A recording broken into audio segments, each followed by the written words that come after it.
It is 6:30. I'm going to call the meeting to order. TJ, will you please call the roll? Mrs. Best. Present. Mrs. Davis. Present. Mrs. Epling Skinner. Present. Ms. Harless. Present. Mrs. Hudson. Present. All right. Welcome, everyone. I'm Kelly Davis. I am this year's Board of Education President. To my left is Board Member Nikki Hudson, Board Vice President Amber Epling Skinner, Treasurer TJ Cusick. To my right is Assistant Superintendent Jeff Maddox, Board Member Stephanie Harless, and Board Member Jennifer Best.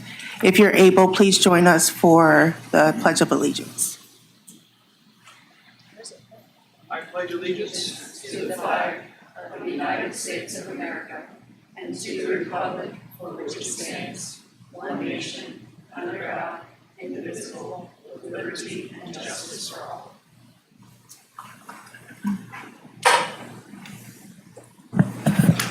Okay, may I please have a motion to approve tonight's agenda? So moved. Second. Are there any questions or corrections? All right, TJ, will you please call for the vote? Mrs. Best. Yes. Mrs. Davis. Yes. Mrs. Epling Skinner. Yes. Ms. Harless. Yes. Mrs. Hudson. Yes. Motion carries. Do we have visitor comments, Nick? Okay.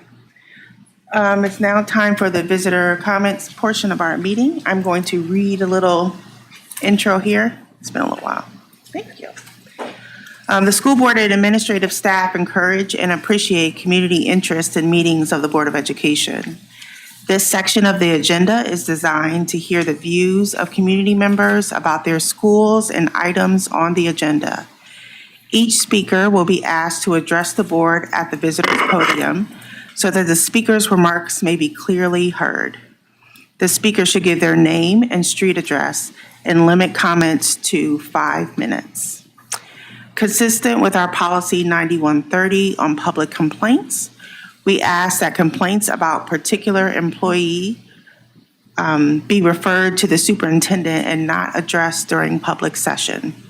We remind all speakers that our district values and respects all people as they are, and that our district is committed to creating and maintaining safe spaces for all of our students and community members.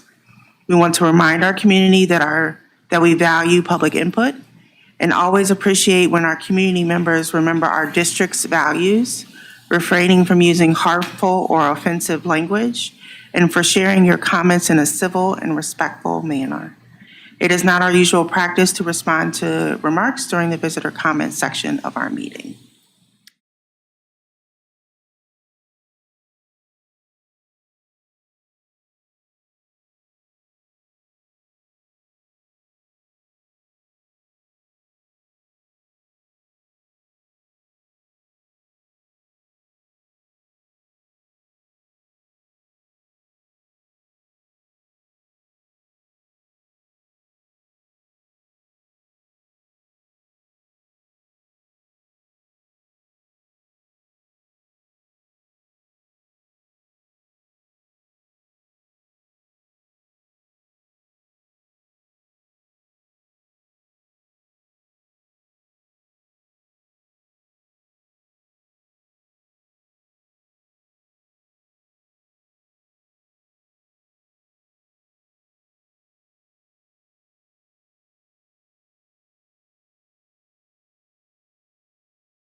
Now we're moving on to information and proposals.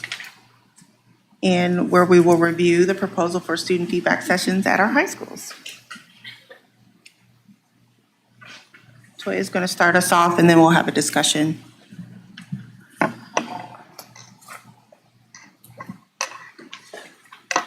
Good evening, everyone. Thank you for the opportunity to share this proposal for our enhanced and reimagined student feedback sessions at the high schools.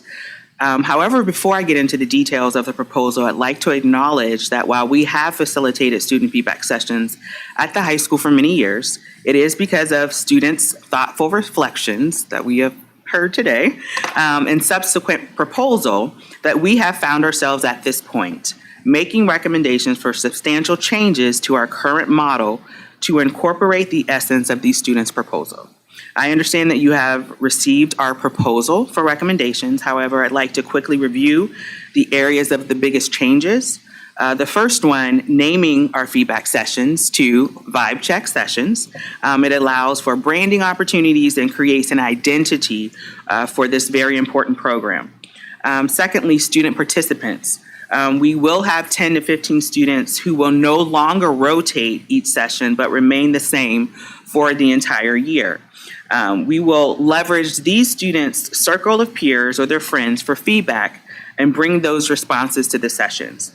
Further, it allows you as board members to build relationships with a group of students for a whole year. It also provides the students an opportunity to be a leader by interacting with both students, building and district administrators, as well as members of the board. Third are sessions. The dates have been provided by the principals, but one of the things that is of note is that we are increasing our sessions from 10 sessions a year to 16, with no dates happening in August, December, or in May. And we have been given recommended times, which would be the third and the fifth periods, which you all could have that discussion today, which would serve you better for your schedules. And then fourth, outcomes and follow-up. Themes and trends from each sessions will be summarized and shared with board members, staff, and students. District and building administrators will review the feedback, determine appropriate and actionable steps, and communicate those back to students. So with that, I welcome any questions or comments that you may have about the proposal that has been submitted. Okay, before we move into our discussion, do you have any questions for Toya? Do you have a microphone at your table too? I didn't know if you were going to Would you like me to stay sit? there or if you were going to have a seat. I'm totally fine with sitting. Either one, yeah. Okay. Do you have a microphone though? Okay. Kelly, I have some questions, but I don't Go know ahead. if they're best for Toya for us just to discuss. So why don't I just throw them out there and we Okay. can figure out where we land. Sounds good. Okay, so 10 to 15 students on the committee, fantastic. Love that there's the consistency, like you guys talked about, or Toya, you mentioned being able to build that relationship. There are two things that come to mind. First of all, while we had them, well, we had like equivalent of 4 different sessions at the high school every year, right? Because we would have 2 in the spring and 2 in the fall. So those were 4 different groups of students where you naturally got a broader scope of protection scope of view through that than you would through the 10 to 15. So I just want to highlight like the requirement that students gather feedback is critical to making this work. And whatever we can do as administrators to help them do that, especially getting started, right? Because it's going to be entirely new. And being mindful that not all of the circles will necessarily complete a survey.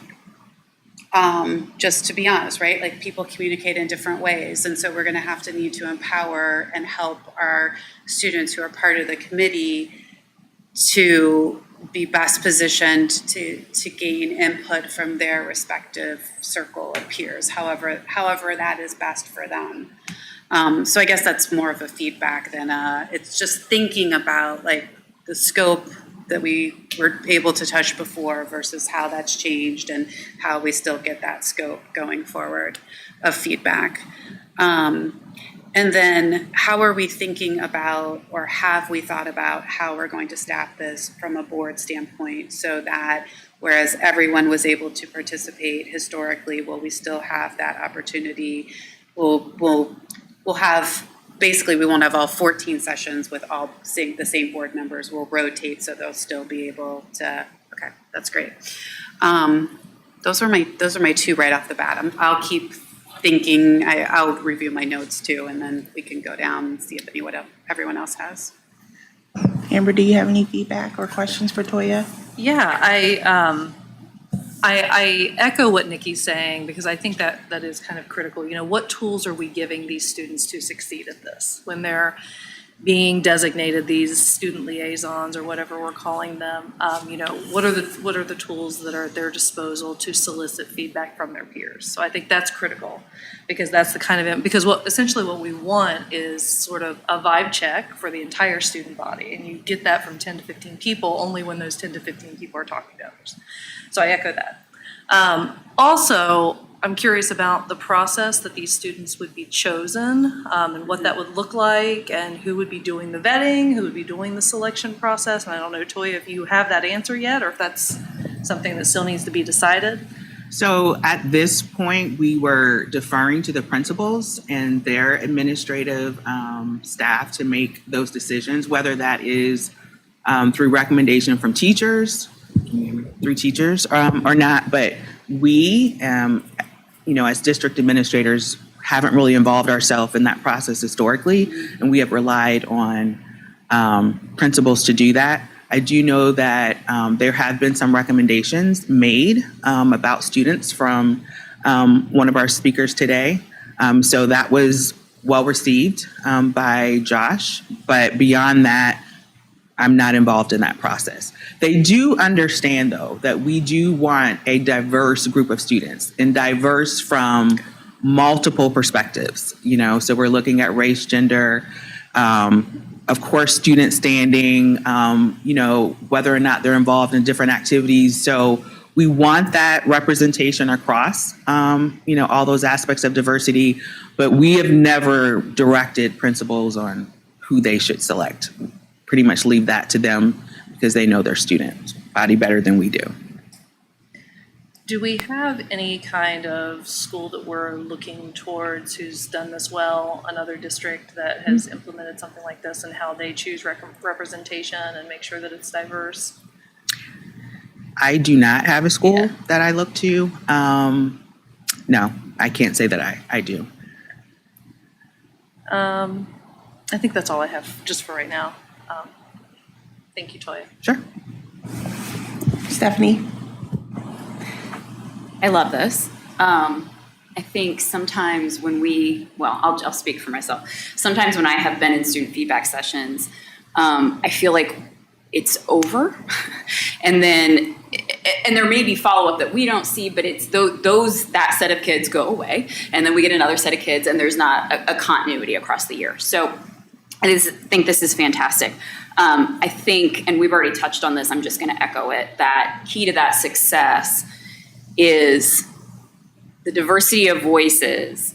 I think about, so I work in software, and we talk about voice of customer all the time. Like, our customers are the users of our software, and a huge set of customers are our students. It's our community, it's our students, it's our parents, right? Our teachers. And I think that we are missing that voice of customer and the students. But one of the things that we focus on is this idea that we want to make sure we have a representation of those that feel like they aren't being served well, or aren't being heard, or, you know, it's not fit to their needs. And I think about this in that context as well, because I think we do hear from the kids that are doing well and have great experiences. And that's important because we want to know how to replicate that with everybody else. But then also, where are the gaps, and having those voices of the kids that don't feel like they're being heard is going to be really important. And I think this is going to accomplish that. So I'm excited about that opportunity to really hear from those students, and potentially they will tap into the others that are feeling the same way. And you know, we just to kind of amplify those voices that we don't always hear. So I don't have questions. I mean, I know there's things that we still have to iron out, but that's normal, and we are where we are. So I think it's great. Thanks, Stephanie. Jennifer? Okay. Thank you, Toby, for bringing this proposal forward. We really appreciate it, and Toya for working on it. We have probably for 20 years tried to bring the student voice in. We've had student board members that sat with us. We've had students that come before the meeting.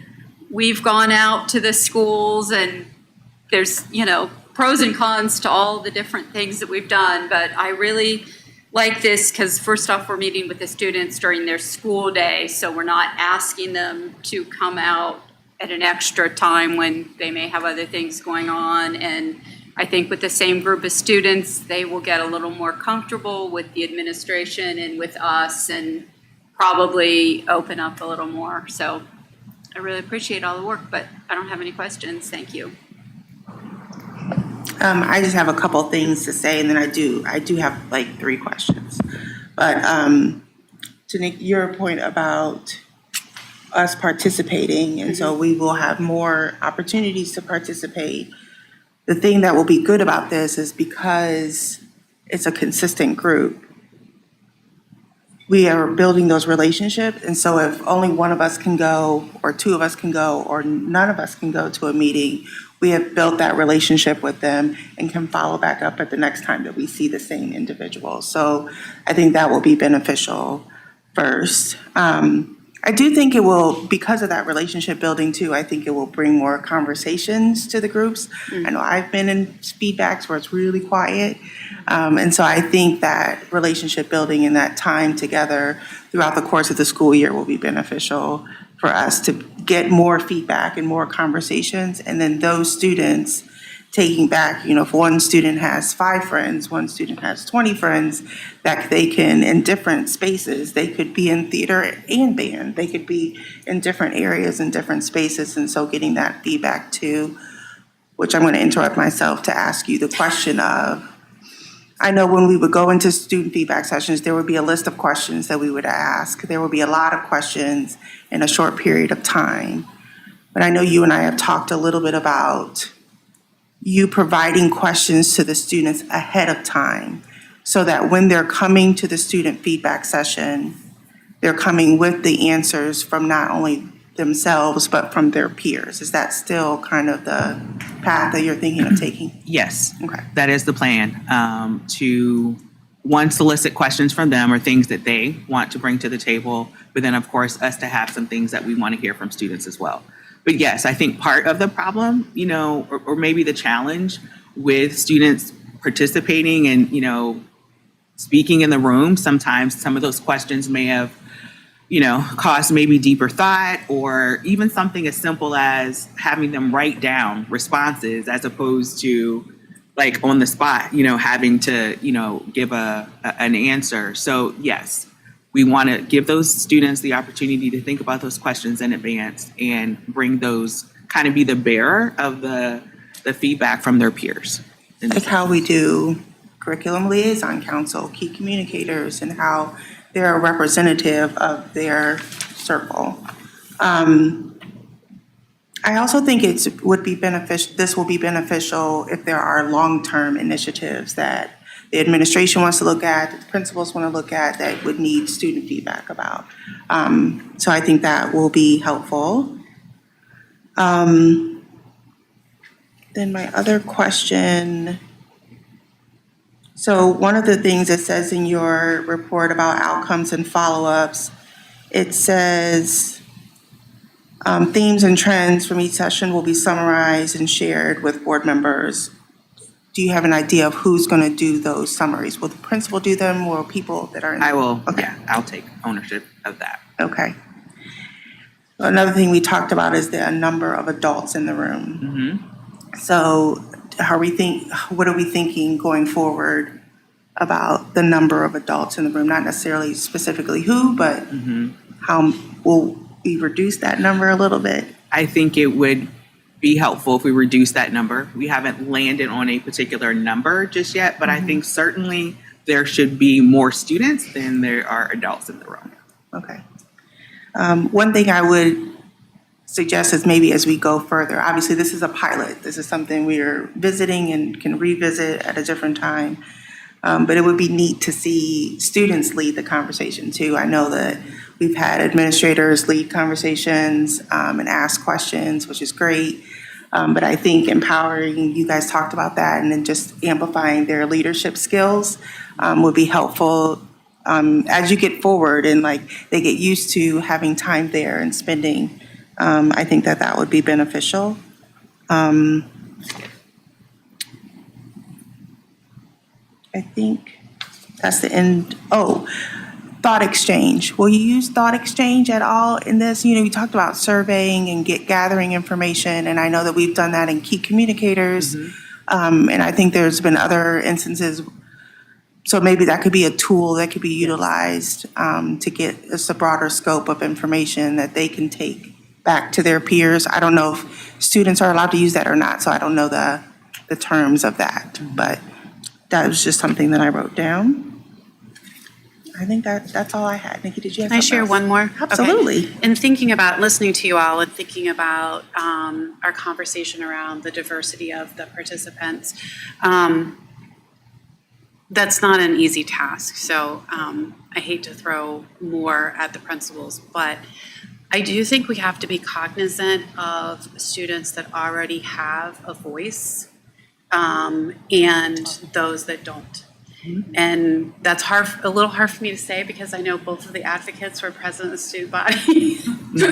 So kudos to you. And I guess I don't know the answer. I don't know if that's an appropriate place for someone who's student of the president body to sit, or if it really is for others who don't already have. I think that's probably something to ask you guys, like having served in that position. I assume you feel like that your voice was heard, but I don't want to make that assumption either. So thinking about focusing on those who don't already have a voice at the table, both of them are shaking their heads yes. So thank you for confirming as much, Toby and Josh. Versus those who are already in a leadership position and are building those relationships with their with the administration and have those trusted relationships and channels to voice their concerns and ideas and whatnot. So that was in there. That was their initial feedback too, was to have a broader scope, that it wasn't necessarily people that are already in roles of leadership. They also will bring value to that space, I think, but it is empowering other students that aren't necessarily already connected something to give them a connection as well, to add that voice of students we may or may not hear from typically. So that was part of it. great. Yeah. I think my hope too would be that whomever is involved in the student body, president, vice president, all of those would kind of know what's happening, but not be in that role, right? So that they could easily be a resource. Hey, have you heard this? This is what I'm hearing. Yeah, I agree. That sort of thing. So that And empower others. I mean, I do recall Absolutely. now that was, yes. And yes, so, if there's something that's already been shared, empower it to be shared through that channel or this channel as well. Yeah. I have another, I'm just going to throw this out there. I don't have an opinion. This is brainstorming. And maybe we talk about this at a work session. I wonder if we should talk about whether or not this board representation for this should be a committee for consistency that like 2 board members would sit on. I don't know. Or we see how it goes. Anyway, I'm just going to throw that out there as something that we can discuss it now, but or a work session. Well, I would say that's a lot of sessions for 2 board members to sit on. That is true. Yeah. It also is for all of us to be able to hear what students are saying and that have that relationship. So that would just be my pause with that. And I have understand the that, same but- pause on the other side, building that relationship so that it's the same. You know what I mean? Like I don't disagree at all. And it is a lot of sessions, and that really might be the deciding factor. Like without any discussion, like that's a lot of sessions. So. And I think building that relationship, not only also individually, right? One-on-one, building that relationship, but building the relationship with a board member in general, not necessarily that it's, one-on-one anyways, but I don't know if I'm saying that right, but just with the role in general. Yeah. If I could add a Absolutely. couple things too. To Nikki's point, I think and you and I had talked about this at some point, I think too, is we're not creating another city or student council, right? We're being very intentional about making this, I mean, I would almost go as far as to say maybe we should even say if you're involved in student council, that kind of like, eliminates the possibility you would be involved in this too. But the board interaction, the official board interaction, I think is an interesting point because I think a key part of the student development process with this could be, public speaking. And so maybe we have, if we have 10 to 15 of them, there's 16 sessions. We talked about reporting out, you obviously could do a report out, but maybe we have one student each meeting who comes and provides some type of an update too. So that gives them sort of that, resume, that line on their resume that they can say they provided an update to the, school board, but also gives them the public speaking skills. So just a thought too. I agree, because this is like a mutually beneficial. Yes, I think so too. opportunity. Yeah. Right. And, gives them public visibility as well. So. Any other comments? Thank you again, Josh and Toby and Toya, for putting this together. Toya did send us dates. I sent them to you. I can resend them. Do you know, are those dates solid? Okay. If you would send me your availability, and then like we've done with past sessions, I'll do the first half of this year, and then we'll get through to see what dates you guys are available to get that on the calendar. The first one is in September. So September 9th is the first session. Do you know, I guess I do have one more question. So I see September 9th and September 11th. We'll just use that for an example. So when we would get the dates prior, we would know which school and what Correct. time. Yes, So are you asking us, is one period better than the other? correct. You need clarification about that? Yes. Okay. Because those are the times that are offered by the principals to say those are the best time for students. So we don't want to assume which time is best for you all. So, if you say the fifth period is better, then we can go ahead and schedule that. But those are two great times for students. Okay. Well, so when you send me your availability, will you let me know which time? But it could be split where, Nikki is available in the morning and so I'll let you know if there's a blend. I was just going to offer, why don't I just throw out a Google Doc out there and send everyone the link, and people can go in and mark their availability. And that way you're not trying to compile not only dates, but times of feedback. It's just an offer. It might make it easier. I mean, I can do that. That's fine. Okay. Yeah. Okay. And I already have the form together that has the dates. Oh, okay. And so I can email that to you, Kelly, and that could be the document that you have your colleagues fill out. Perfect. That's perfect. Okay. Thank you. All right. Anything else? Okay. Thank you. All right. We're going to talk about math. This is really exciting. Tom Kasmerick is going to come up and explain the transition at the secondary level of the integrated math pathway to the traditional math pathway. We're ready. Well, good evening, President Davis, members of the Board of Education, Assistant Superintendent Maddox, and Treasurer Cusick. Thank you for the opportunity to share details regarding the transition from the integrated pathway, which, to clear that up, all that really means is Math 1, Math 2, Math 3, traditionally taken in that 9th grade, 10th grade, 11th grade years. Some will take it 8th grade, 9th grade, and 10th grade. 2, the traditional math pathway, which all of us are probably very comfortable with, and that would be Algebra 1, Geometry, and Algebra 2 at the secondary level. So I kind of want to start with saying that while the standards and instruction expectations for each pathway are identical, the reason for this change at this point is that ultimately it's an incongruence of implementation. And I'll explain that a little bit later on. But I want to let you know that both pathways really are equal. It's just that one of them is a little bit harder to continue to implement.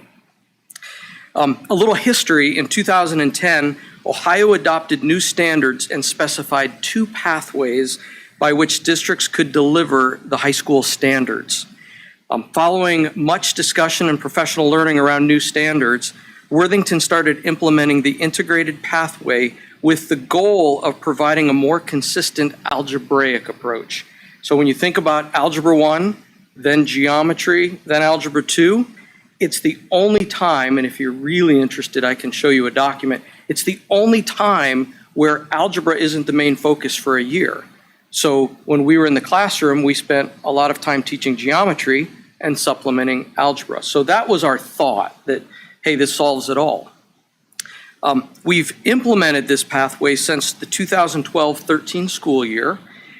And over the years, especially recently, we started to notice an incongruence in that implementation. So here's some major considerations. There are more. First of all, the opportunities and resources to accelerate learning and recover credit will increase for us by doing this. It's difficult to find, like for credit recovery, somebody who actually will offer a integrated mathematics program. That's one example. We will have a better opportunity to accelerate because there are possibilities to take like geometry and algebra 2 together. So we're not planning on that, but we do see some opportunities where that could happen for students. We've also noticed that there's a dwindling integrated pathway pool happening in Ohio.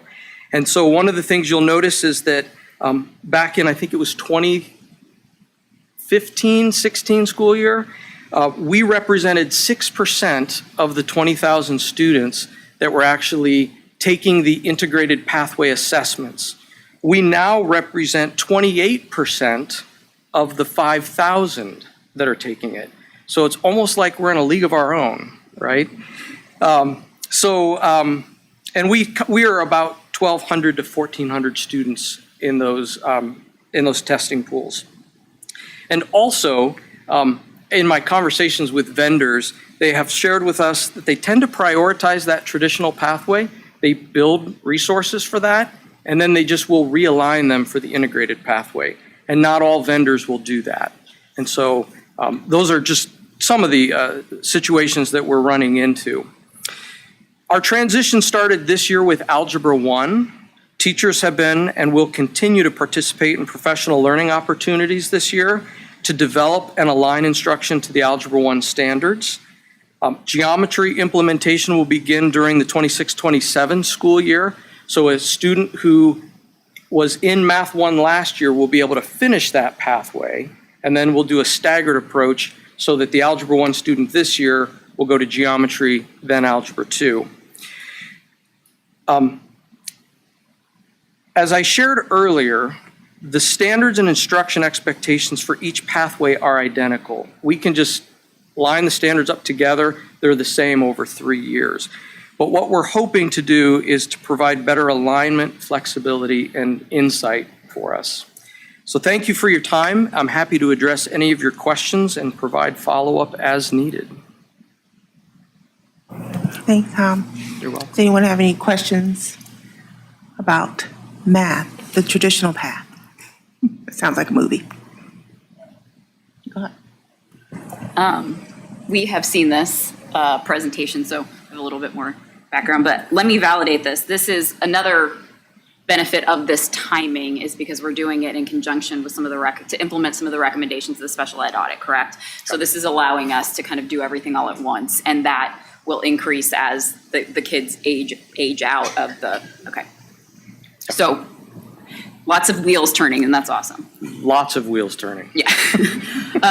I'll just say, like, I like the theory of the holistic approach, like the deep down inside, I love it, but I understand why this has to happen. I fully support it. I wish that everyone would come along with us, but here we are. That was my only question. We tried. I know. That was my only question. And also to acknowledge this is a lot of work by basically everybody in this room. So thank you. Jennifer, do you have anything? Kind of curious with the students taking Algebra 1 this year, did you get any feedback, pushback from kids, parents about the change? No, we haven't really heard anything. So I mean, we think haven't. Yeah, So I think we've really tried to kind of push that message over the years that they really Yeah. are identical sets of standards. It's just how they're organized. Yeah. And so, I mean, it was uncomfortable in the beginning because there was a thought that integrated math was different than traditional. And I feel like we did a lot of just kind of getting that information out. And so the only thing that's going to be different, I feel, is that the teachers are feeling the weight. So we're trying to support them as much as we can. But I really think that's the only place it's going to be felt is with teachers. thank you. I was just going to ask, what does that teacher support look like? So we offered some professional learning over the summer. It was kind of an opt-in. We had several of our teachers opt in to be a part of that, and that's where they designed a common scope and sequence and some common assessment questions so that we can start heading down the road of like common formative assessments. Part of the big deal with Algebra 1 is I will kind of argue with anybody, it might be one of the most important classes a student takes because not only is it about you've got to get those 4 credits of math, but you also have to be able to get the competency score on the OST pretty early on. So it is such an important course that we owe it to our students to kind of put that best foot forward for them. And so we did that over the summer. There were about 4 or 5 different work sessions that people could come to. And now what we're going to be doing is allowing them to come over for a day collaboratively and kind of pull together these, the lessons, the alignment, making sure that, they're all providing that best instruction that we can. So it's a lot of kind of talking, organizing, crosswalks. They're not in it alone. No. And you're helping facilitate that. Yes. Yeah. Okay, that's excellent. Thank you very much. I had 2 questions. One, you mentioned the crosswalk. Is there going to be just a little bit of, I don't know, friction as we make this transition, do you think, with students? Do you think they'll have any, we're only like a week or 2 in Yeah. school. Do you anticipate problems with this transition for some? I'll answer that one first, and then you can ask the second one. Okay. So I don't anticipate any. In fact, I think it'll be easier because I think Algebra 1 just makes sense in people's mind when if there's a struggle and they talk with an adult, like, oh, Algebra 1, I took Algebra 1. And so I don't anticipate that. And I really don't think students will even see a difference. I would say that 80% of the standards that were in Math 1 no, it's the reverse. 80% of the Algebra 1 standards were in Math 1. So it will still feel the same. They just won't have like constructions with geometry and things like that. But I don't think they will feel that at all. Okay. And then my second question, you mentioned the OST, ACT, SAT, since most of the state does this already, is that going to, you think, better align us and prepare the students for those tests? I know I'm asking you for a lot of like predictive things here, but There's just a lot curious. of, there's a big answer to this. yeah. And so I do believe we will be better aligned. The key, though, is that if you think of these standards over 3 years, we're really doing nothing different. So our students will probably be the same. The only thing that I don't really know how to predict yet is when we're about 1/4 to 1/3 of a testing pool, it'll be interesting to see what we look like when we go into a big testing pool. Algebra 1 has like 140,000 students that will be, assessed versus the probably 3,000 that were assessed in the integrated pathway. So that's a little harder to predict. I have some thoughts, but I'll save those if that's you. okay. Thank you for the update. Thanks, Tom. I've heard positive feedback, just a little bit, not that I've heard from tons and tons of people, but one of the things that I've heard was about going into those students that are heading into college, that sometimes the universities are confused about what is Math 1, 2 three, and not understanding how that is equivalent to Algebra 1 and geometry, et cetera. So I was just fielding lots of appreciating that. calls about that, so I'll be a little bit happier. You do have you have a footnote here that says Algebra 2 transition may occur alongside geometry. So how do you envision that? Yeah, so. Process. So technically in the state of Ohio, if you look at the Algebra 2 and Math 3 standards in 2017, Ohio just made them the same. Textbook companies didn't necessarily do that, but our resource pretty much it's probably about 90% the same. And so in making that transition, we could just do both of them next year. But what I want to really be empathetic about is who's teaching those courses and what the heavy lift would be for them to do two courses that are new. So we'll know more in January. Okay. I don't think it will impact us either way, but some people are like, let's go do it. Let's just rip that Band-Aid off. But I want to be very aware of that group that's really planning it, because it's a heavy lift. Yeah. Okay. That's thoughtful. Thank you. Thank you for this. This is very interesting. I mean, I took Algebra 1 in geometry. Am I aging myself in that one? I am not going to comment on that. Okay. Thanks, Tom. Thank you. Appreciate you.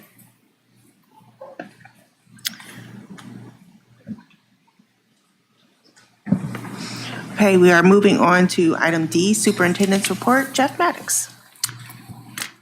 Thank you, President Davis. Our mission in the Worthington schools is to empower a community of learners who will change the world. In Worthington, we have 4 vision statements. For this report, I will provide an update on each vision area. We accomplish our mission by living our 4 vision statements by the first one. We will engage each student with diverse opportunities to maximize every student's potential. This year, we began the school year with 10,831 students in the Worthington schools. We believe this is a new all-time high, besting what we believe was the previous all-time high of 10,818 students in 1995. In an area for school choice, we endeavored to be the best option for the majority of our community. More families than ever before are choosing the Worthington schools. Second one is we will provide a safe environment where every student can grow intellectually, emotionally, socially, and physically. As you are aware, the City of Worthington plans a targeted deer removal program to begin this winter. The city has asked for permission to utilize what we call the flats to the west of Thomas Worthington High School in Southfield, which is ironically is north of Colonial Hills Elementary. This process would happen overnight, and at this point, it would be our recommendation and intention to approve the city's request. Third one is we will provide a consistent communication and promote dialogue with our community. As you enter each Worthington school, you'll see a student from that school featured on a Change the World display.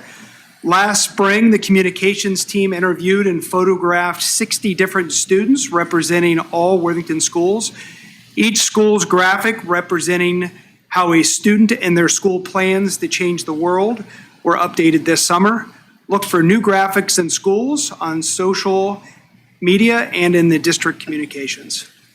And finally, we will be responsible and transparent with our community's resources. By this time next week, we hope to have Worthington water polo players from Thomas Worthington and Worthington Kilbourne transitioning to use the new Worthington Natatorium. The new Natatorium was part of the 2022 bond issue. It's an exciting upgrade with the main feature being a 10-lane, 25-yard pool with 9 deep water lanes. Our current 50-year-old pool has only 6 25-yard lanes, and thus the new water will provide much more opportunity for athletes and will be more efficient, reducing practice times. We spent $15.2 million on the new natatorium, and it includes new locker rooms, a training room, offices, and 10-lane, 25-yard competition pool, multi-depth pool for flexible activities, 9 deep lane swimming competition with starting blocks, 1 shallow lane swimming competition and swim training lane, full depth water polo competition area, which is 80 feet by 75 feet, 2 1-meter diving boards. All activities are parallel to spectator seating with seats for 375 spectators, automatic timing system and large multi-function video display system, timing and meet management, crow's nest on upper mezzanine level. Permanent mezzanine spectator seating includes ADA access, 367 seats. Tip and roll pool deck seating for pool activity participants, 96 seats. Public restrooms, including single-use family restroom, boys and girls changing rooms, restroom showers, large meeting room for conference and meet management, Swim Inc. office and meeting space, 500 square feet, separate dedication storage rooms for Swim Inc. and school storage with high-density shelving, dedicated pool management and lifeguard support rooms, high sustainable design with humidity-controlled desert air type HVAC systems. Per Worthington ARB, this is the best one. I need to highlight this one. Per Worthington ARB, this is the gateway building to Worthington and to the Thomas Worthington campus. In September, demolition of the old natatorium will begin. After demolition is complete, a new parking lot will be constructed to the north of the natatorium. We hope to have the entire project completed by December, and we'll schedule a community open house to see the new facility sometime after the first of the year. And that's my report. Thank you, Mr. Maddox. Do you want to have any questions? Okay, that was thorough, especially the natatorium. I read that very well. Thank you. Treasurer's report, TJ Cusick. Very tough to follow that report. I have 4 things to discuss tonight. First up, the insurance committee met again on August 12th, like we discussed last meeting, to review plan design changes. Ultimately recommended an option that increases employee deductibles and adds a 15% coinsurance beyond that deductible up to an out-of-pocket maximum. That then lessens the premium increase from a projected 20% down to 8%. I applaud the committee's work in working through that. I think it's a good level of increasing employee responsibility, but at the same time, capping the maximum exposure that an employee who meets their deductible in a given year, which we all do from time to time. I think we did a good balance there. So ultimately, what happens now, our consultant is working with both our labor unions to have meetings. They had their first Zoom meeting tonight, actually, earlier this evening. So they're going to roll this out to both our labor agreements. They will vote on this right before, so I think they're planning on voting on it right in the second week of September, and then it will go to the board that following Monday, assuming it passes. So good news on that front in terms of making, I think, what ultimately is a good option for the life of the plan for both the employee and the school district.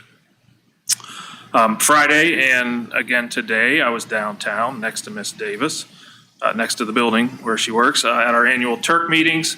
The TURC is the Tax Incentive Review Council. These are meetings held with the county auditor and local representation from any local government that has issued an abatement or a TIF, right, a property tax incentive. We meet each year to review the jobs created, the development that has occurred to make sure they're on track and they're meeting their targets. And I'm happy to report that ours are. In fact, one of them, SEA, the building right out as you see it on 270, is exceeding expected payroll, and then that triggers revenue sharing with the school district. So the city of Columbus will provide us a check because that incentive is performing better than expected.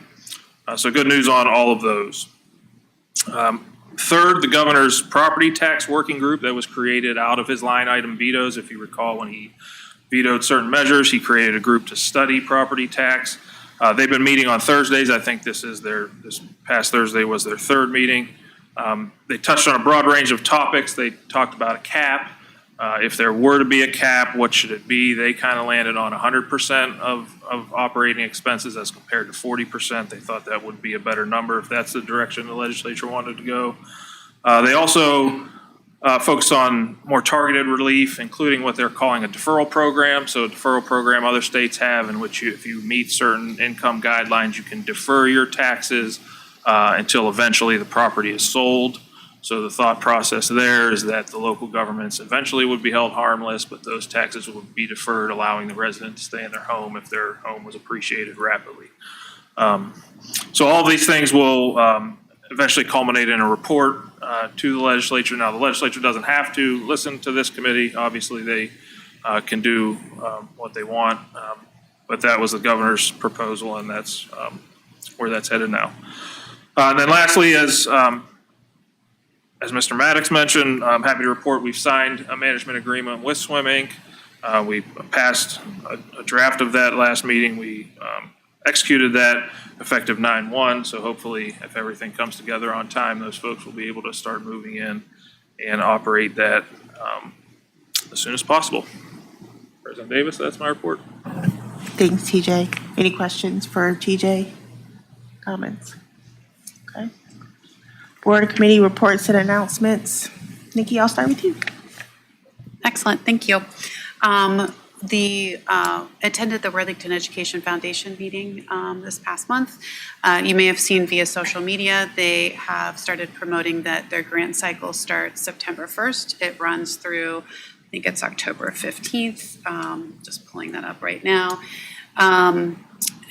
Honestly, the most we can do to help that is just spread the word. So even if it's like taking, I think we as a school district recently posted their information on our social media channels, just taking that and sharing it out, making sure that teachers are aware of it.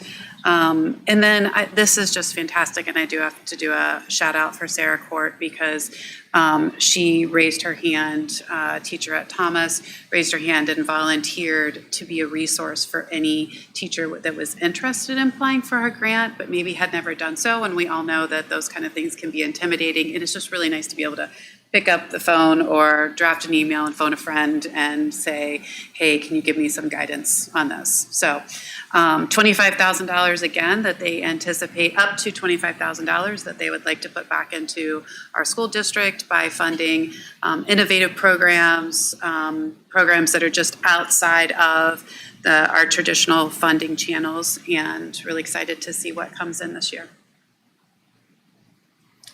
Thank you. Amber? OSBA had their legislative liaison call today, very light on information because they're still in recess. They talked about the property tax reform group. They did flag, and I will remind everyone here that there are no lawmakers that sit on that group. So any proposals that do come out go straight to the governor, which is a separate branch of government. So if they want to have an actual bill introduced, they're going to have to find a lawmaker willing to do that, which I'm sure they probably can, but success. So just throwing that out there. They also talked about the congressional maps that must be confirmed by the end of September 30th. The end of September, rather, that needs bipartisan support in both the House and the Senate to approve the maps. If there's no agreement, then it goes back to the redistricting commission. So that's going to be happening. They do have 2 if needed sessions scheduled for September 23rd and 30th. That's probably what they're going to be dealing with during that time. So any of the other like veto overrides or anything like that, OSBA doesn't expect that to happen until after redistricting. So looking at, October, November for that. And they do have weekly sessions scheduled through both of those months and then a break around the holidays. A couple bills that they said were introduced this month that I'll just share. House Bill 413 is the Ohio Local Government Expenditure Database. So basically if you receive, and you're probably aware of this one maybe TJ, if you receive state funding, then you have to have all of your expenditures entered into this database for the public to access. But interestingly enough, not community schools. So just throwing that out there. House Bill 415, which is the Crown Act. Rep. Juanita Brent has introduced that for several years, and it's made it through, I think, the House, but never officially passed the Senate too. So that would be prohibiting discrimination from specific hairstyles. So that one's been introduced this month. And then House Joint Resolution 6, which is a proposal to amend the state constitution to limit inflationary increases on all property taxes for inside and outside millage. I don't really know a whole lot more than just that about that one, but that one might be one to check out. But I guess OSBA is tracking 50 to 60 bills that are related to property taxes. So that was the update today. But that's all that I think I've really had in the last few weeks, just, back to school stuff, and so thrilled with our teachers and our principals and everybody who just makes that go so smoothly. It's been a fun last few weeks. Thanks, Amber. Stephanie, you want to go next? Yes, I have had no committee meetings, but I was able to attend the chamber luncheon last week with Jennifer. And a couple takeaways from that, I guess. Trent gave a good update to the room, just kind of, he only had 5 minutes, like a primer on property taxes and how they work, because that is obviously an important conversation in the business community in Worthington and everywhere. And so a couple people at our table were saying, oh, I didn't realize all of this, businesses and homeowners. And so I think it might be worth us to ask for his notes, because I know we get a lot of questions and we all understand and explain it, but his little snippets were probably more concise than what I generally try to, corner people with. So that was good. That was well received. And then the topic of conversation generally was around the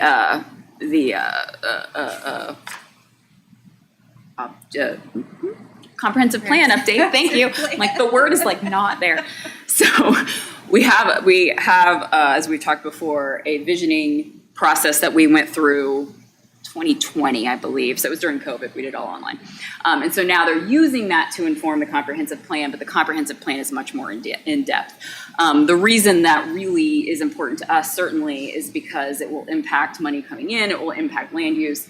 We have, as a collective board, even though Worthington is a small portion of our overall school district, we have more influence and more relationships with city council and everybody within Worthington. And so to the extent that we can stay in that conversation and encourage things that will work out well for the schools, it's great, because some of the other areas are much larger. Much of our district is in the city of Columbus. We just don't have a lot of weight in that conversation. Not that we shouldn't still be advocating, but so it was really good to hear where they're going. They have kind of just started. Community feedback is still being solicited, so anybody that, and you don't have to live in the city of Worthington, so anybody that is wanting to give feedback should throughout the process. And I think that's the big takeaway, I think, for us. And then just following that, Matt Lofi announced that he will be leaving the chamber, so we will be looking for a new president, unfortunately. So that is my update. Thanks, Okay. Stephanie. Thank you for updating on the chamber lunch. And then my only committee meeting in the past few weeks was the insurance committee, which TJ has updated us all. And I just want to say TJ did a great job with that committee as far as getting information. There was so much discussion and so many questions, and he was always able to do the calculations and help out. So it was really a good process, and we landed on something I think everyone in the room was pleased with, so it's good. Thanks, Jennifer. Stephanie and I, we did attend the safety committee. We did attend the safety committee meeting. Would you like to update everybody on that? So we sat down with the safety committee, and we were joined by the chiefs from Sharon Township, Perry Township, and Worthington. Columbus was invited, but their chief wasn't able to make it at the last minute. So I know Jeff will follow up with her.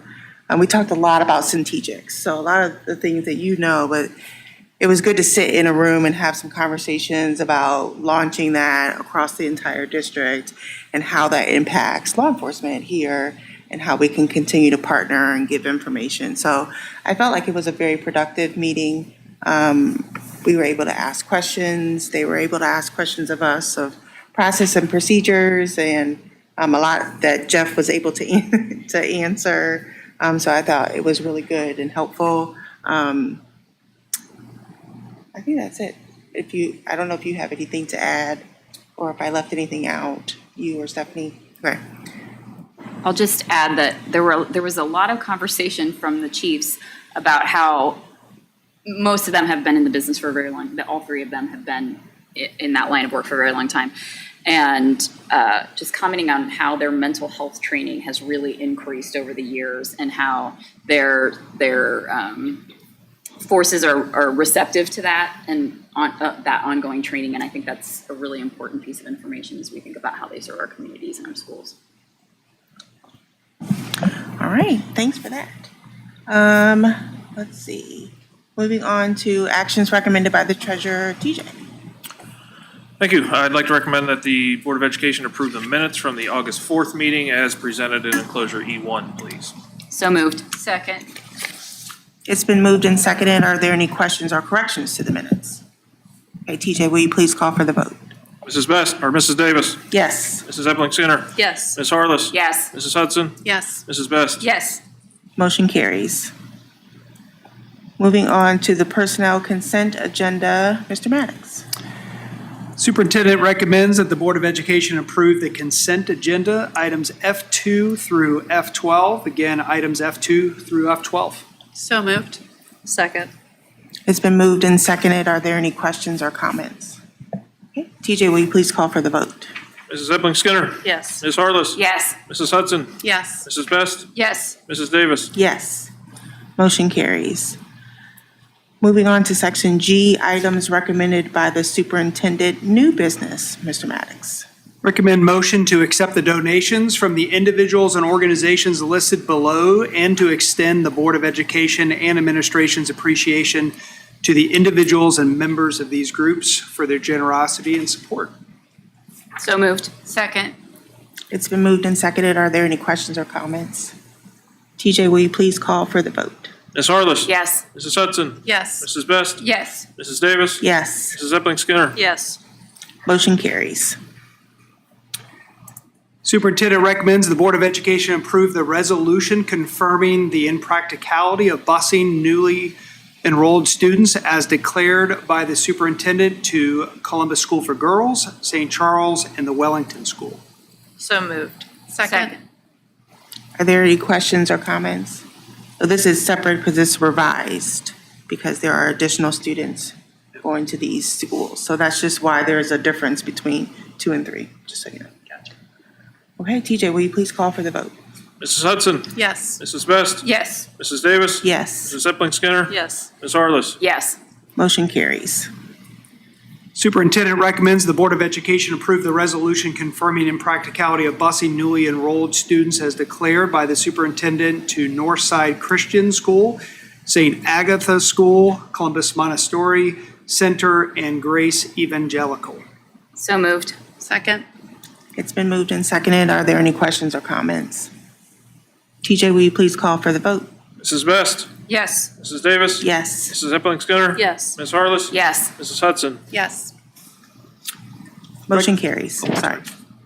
Recommend a motion to approve the continued enrollment of 2 students who are seniors at Worthington Kilbourne High School and whose parents moved out of the Worthington School District. So moved. Second. It's been moved and seconded. Are there any questions or comments? Okay, TJ, will you please call for the vote? Mrs. Davis? Yes. Mrs. Epling Skinner? Yes. Ms. Harless? Yes. Mrs. Hudson? Yes. Mrs. Best? Yes. Motion carries. Are there any requests, questions, or concerns from the board? All right, seeing none. Looking at our calendar, our next meeting is Monday, September 8th. Following that is Monday, September 22nd, which is our work session. So if you have ideas of what you would like to talk about during our work session, if you would shoot those my way. At first I was thinking maybe we could look at our goals to see if we have goals for this year, but that was April. So just maybe taking a overview to see if there's anything we need to remove, which there could be, a lot has happened since April. Yeah. So that may be something That's a good idea. to look at. So if you think that that would be sufficient, but if you have anything else that maybe would parallel that or complement that well, or anything additional that you think we should go over in that work session, let me know. Then our October meeting is Monday, October 13th at 6:30. All right.